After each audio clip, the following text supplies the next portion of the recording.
Au Brésil, les taux se resserrent autour de Lula. Après avoir prononcé sa condamnation, le juge anticorruption a ordonné mercredi le gel de ses comptes bancaires et la saisie de plusieurs de ses biens immobiliers. Réintroduction à l'Assemblée en Tunisie d'un projet de loi sur la répression des atteintes aux forces de sécurité.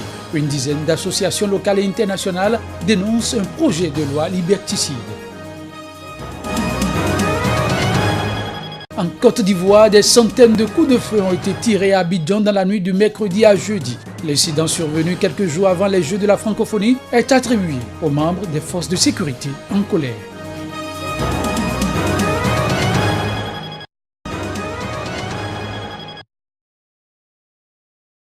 Cette saisie a été ordonnée à la veille de manifestations convoquées en soutien à Lula dans tout le Brésil par le Parti des travailleurs PT qu'il a fondé au début des années 1980. Le nouveau coup porté par le magistrat montre qu'il n'a pas l'intention de relâcher la pression sur l'icône de la gauche qui se dit victime d'un procès politique visant à l'empêcher de se présenter à l'élection présidentielle 2018. Luiz Inácio Lula da Silva, qui a présidé le Brésil de 2003 à 2010, reste en liberté en attendant le jugement en appel de sa condamnation il y a une semaine à 9 ans et demi de prison. Mais cette décision risque de prendre des mois, voire plus d'un an. L'incertitude sur le sort de Lula pèse sur une situation politique déjà très confuse au Brésil, où le président Michel Temer est menacé d'un procès pour corruption qui le chasserait du pouvoir. En attendant, le juge Moro a décidé ce mercredi de s'attaquer aux biens de Lula pour réparation des dommages causés. Plus de 60 000 reais, soit 165 000 euros, ont été gelés dans ses comptes. 3 appartements et un terrain appartenant à l'ex-président ont été saisis, ainsi que 2 voitures, selon la décision de justice. Lula, qui est visé par 4 autres procédures judiciaires, a toujours nié les accusations dont il fait l'objet, arguant qu'elles ne reposaient sur aucune preuve concrète. S'il est condamné en deuxième instance, il ira en prison et ne pourra pas se présenter à la présidentielle prévue pour octobre 2018 et pour laquelle il est en tête des intentions de vote.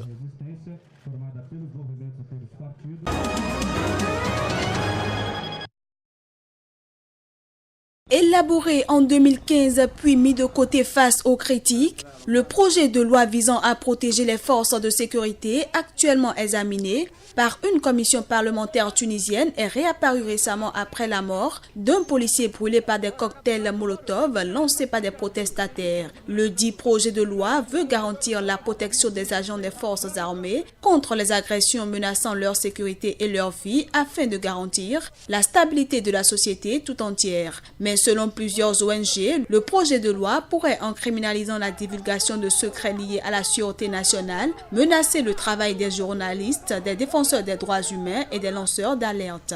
Pour le président du syndicat national des journalistes tunisiens, le texte pose tout simplement les jalons d'un État dictatorial et policier, car il donne des prérogatives absolues aux appareils sécuritaires et militaires. En outre, pour la directrice de la recherche pour l'Afrique du Nord à Amnesty International, le texte crée une immunité spéciale pour les agents des forces de l'ordre. Selon elle, cette disposition est contraire au droit international. Rappelons que le projet de loi de réconciliation défendu par le président Béji Caïd Essebsi prévoit l'amnistie de fonctionnaires accusés d'être impliqués dans des faits de corruption administrative et n'ayant pas touché de pot de vin selon la présidence.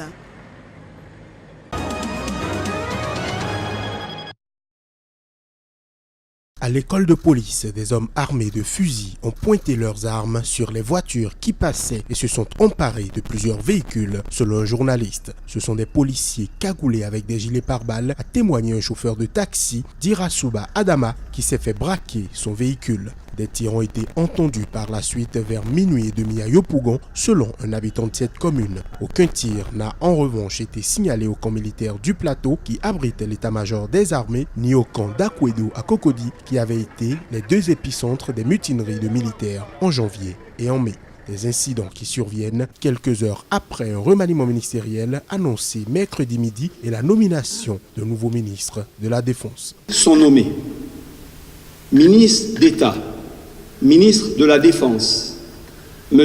Ahmed Bakayoko, ministre de l'Intérieur et de la Sécurité, préfet hors grade, Sidiki Diakité, Ministre des Eaux et Forêts, M. Alain Richard Donvaï.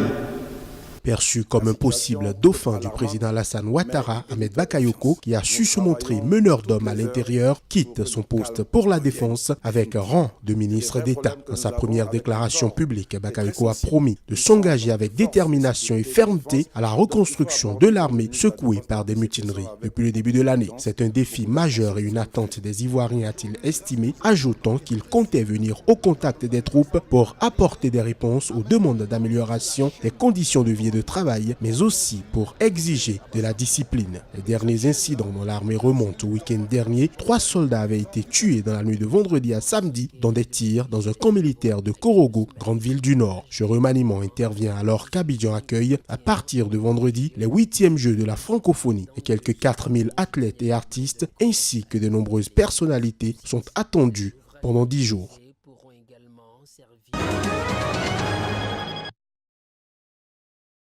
Les squatteurs d'un immeuble dans le centre de Johannesburg ont été expulsés ce mercredi après une perquisition spectaculaire effectuée par les employés d'une entreprise de sécurité privée sud-africaine. Ces derniers sont connus sous le nom des fourmis rouges à cause de leur tenue caractéristique. According to my knowledge, the building is under sectional title. D'après mes connaissances, le bâtiment est sectoriel. Il n'appartient pas à une personne, il appartient à un parti sectoriel. Il y a différents propriétaires.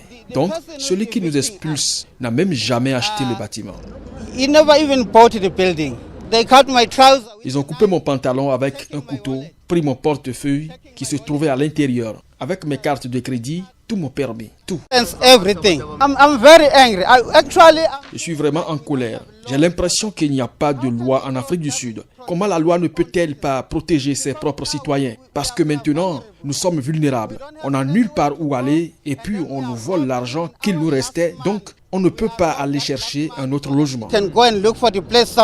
Plusieurs bâtiments de la ville ont ainsi été détournés et occupés illégalement, souvent par des gangs.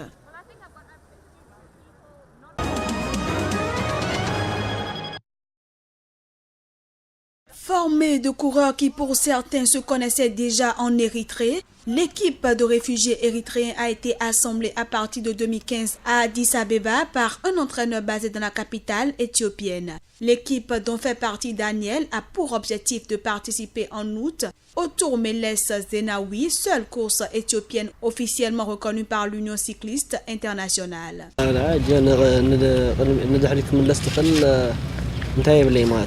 J'ai décidé de quitter l'Érythrée et je ne veux pas y retourner car je veux poursuivre mon rêve en participant aux courses des tournois internationaux et professionnels. J'espère qu'un jour j'accomplirai mon rêve, mais aujourd'hui je n'ai aucune intention de rentrer.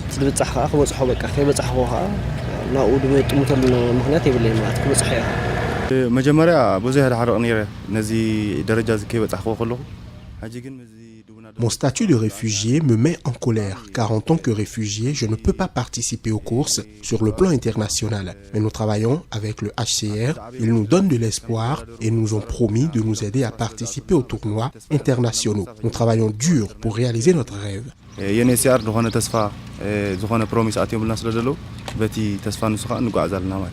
L'équipe de réfugiés érythréens survit financièrement grâce au soutien de proches en Europe et celui du manager Ben Djemani. Je les soutiens depuis le début. Je leur ai donné des pneus, des tubes, beaucoup de vêtements. Je leur ai donné beaucoup de choses pour que l'équipe puisse survivre. Aujourd'hui, je trouve difficile de faire tout ça tout seul. Le cyclisme reste pour ces coureurs une échappatoire à la vie de réfugiés.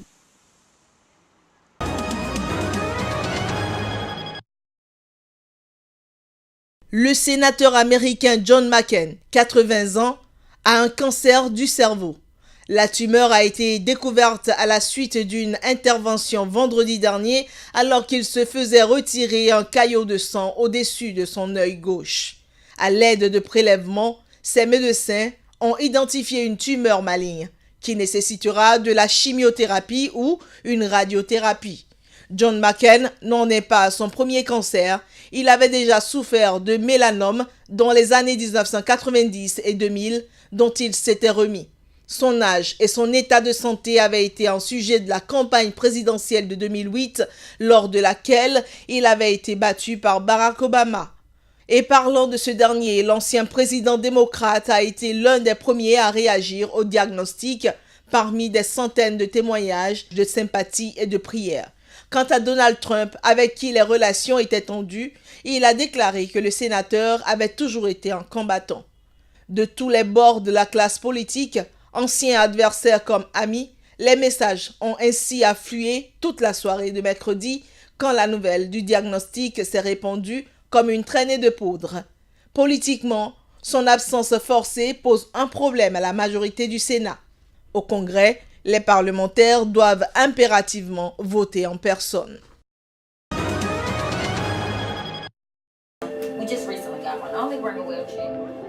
Exploit en chirurgie médicale aux États-Unis. C'est l'histoire d'un jeune, aujourd'hui âgé de 10 ans, ayant subi une greffe des 2 mains. Le premier bilan de cette opération, qui avait requis en juillet 2015 40 médecins et une intervention de 10 heures, a été publié mardi dans la revue médicale britannique The Lancet. Après des mois de thérapie et de soutien psychologique, le jeune Zion Harvey a traversé des moments difficiles pendant les 18 premiers mois, dont des traitements agressifs contre de nombreux rejets des greffes et de longs efforts pour l'aider à apprendre à se servir de ses nouvelles mains. À présent, il est capable d'écrire, de s'alimenter et de s'habiller tout seul. Amputé des mains et des pieds dans sa petite enfance à la suite d'une grave infection, le petit Zion avait déjà dû subir une greffe de rein il y a plusieurs années et prenait déjà des médicaments anti-rejet. Selon les chercheurs, davantage de données sont nécessaires pour améliorer ce type de transplantation chez les enfants. La première greffe des mains et des avant-bras a eu lieu en janvier 2000 à Lyon, en France, sur un homme âgé de 33 ans. I'm 9 years old.